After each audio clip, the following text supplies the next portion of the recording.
And you can see how well he's masticating that wing there, and that's what you want to make sure they're doing. Chewing is the first stage of digestion. You don't want your puppies gulping down the bones without chewing them.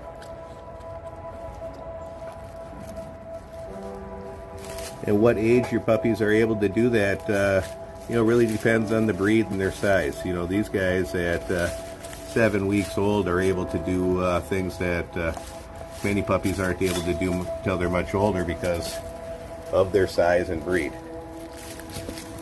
That's what I got in there for you, sweetie. Let me get that. There we go.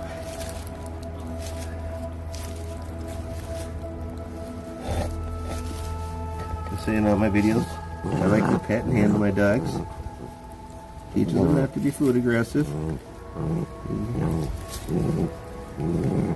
Hey, honey badger, give me a little grief, but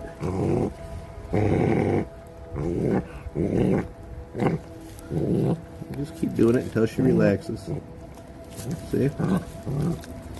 Good girl. Now, petting a growling puppy is not rewarding it. Rewarding the puppy would be to stop petting it. That's why it's growling. That's what it wants me to do. What I'm doing is gently asserting my dominance, and I'm telling Honey Badger here that she can growl at me all she wants while I'm petting her, but I'm going to keep doing it. And so she just needs to get along with eating and not worry about me taking her food. Now I'm pushing the boundaries here. I'm rubbing my hand along the side of her mouth as she's chewing, and she's slowly relaxing.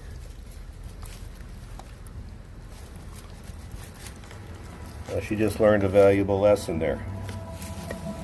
Okay, we'll do the same with Mr. Kratos. And sometimes you might do this and you might not get a response from your puppy. And other times you might, you just want to do it every time they're eating for a little bit. You don't want to annoy them their whole meal. I just do it for a few minutes. If I don't get a response, I stop a lot sooner than if I get one.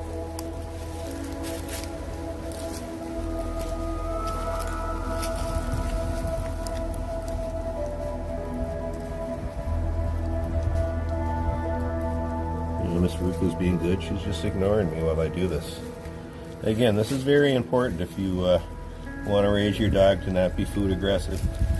Especially if you have children.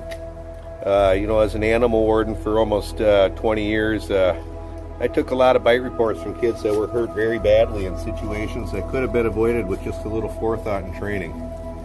Kids are kids, and they're going to get into stuff sometimes that they shouldn't. And so it's up to you to bomb-proof your dog so that it's not going to be a hazard. And you can see Honey Badger's really dismantled this Cornish game hen well. She's get some of those leaves out of there for you, sweetie. That one. Oh yeah, I know. I'm not trying to take it. As you can see, she's dismantled that very well. See, these guys aren't gulping this down. They're taking the time to masticate that bone with their rear teeth. And that's what you want to make sure they're doing. There are going to be those who will say, well, I thought, chicken and fish bones and that were dangerous for dogs. As I say in all my videos, it's only cooked bones. Raw bones are perfectly safe. When you cook the bone, it changes the consistency of the bone and makes it indigestible. And that's what makes the bone dangerous. It then makes it prone to both perforations and obstructions of the bowel. Raw bones won't do that. But again, you do want to make sure that they are chewing them up adequately. It's often an issue with kibble-fed dogs. Get that off of there for you, buddy. It's often an issue for kibble-fed dogs because they don't really have to chew kibble to eat it. They gulp most of it down. And those dogs become accustomed to that. And so when you switch them up to raw, a lot of times they'll gulp the food down without chewing it adequately, which will cause them to vomit it back up later on. And if your dog is eating raw food and you see him vomiting pieces of it up, that's what the problem is. He's not chewing them up enough. The ways to remedy that are to give them pieces that are too large for them to gulp down. And if that still doesn't discourage it, you can feed them those large pieces fully frozen. And that will force them to have to learn to chew them up adequately. provided plenty of links in the video description if you want to learn more about feeding raw. I've got a raw food playlist with probably 250, 300 videos on it covering a variety of raw food topics and dogs a variety of ages eating it.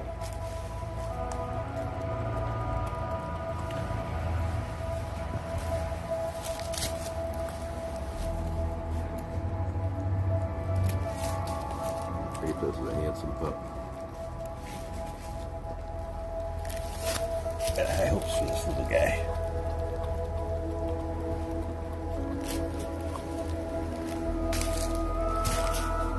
High hopes for all three of them.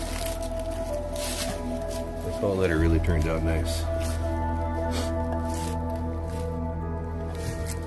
You see the badge, it's really got that thing dismantled and splayed out. She's getting at it.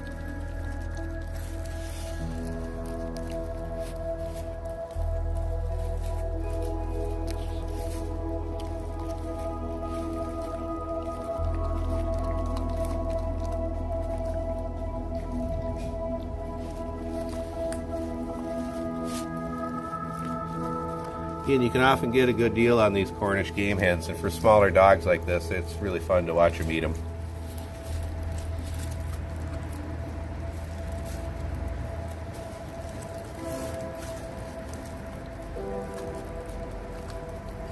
Pumpkin right there left over from the other day. I give my dogs lots of pumpkin in October when they're available and cheap. Most dogs love pumpkin, it's very healthy for them. I got some squash yesterday. I gave them some butternut squash. I typically cook that before I give it to them though. You can just put a whole butternut squash in the oven at 425 for 60 minutes and let it cool off and they'll scarf on it. I typically cook squash because raw squash in some dogs can upset their stomach. Both the raw skin and the inside, where if you cook it, they just will peel the skin off and scarf it down.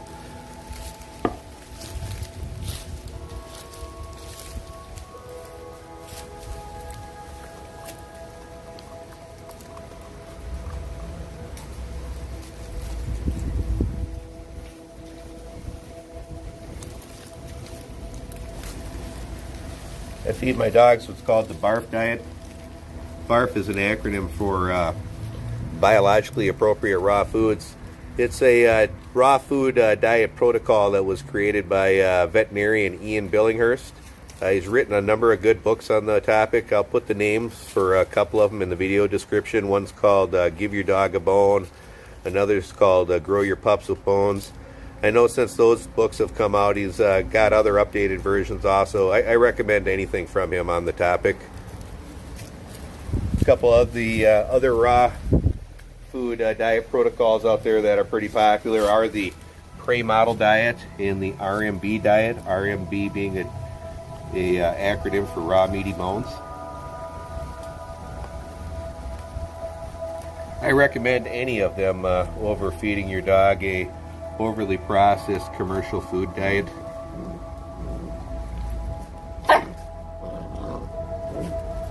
The badge telling your sister Ruka, this is mine.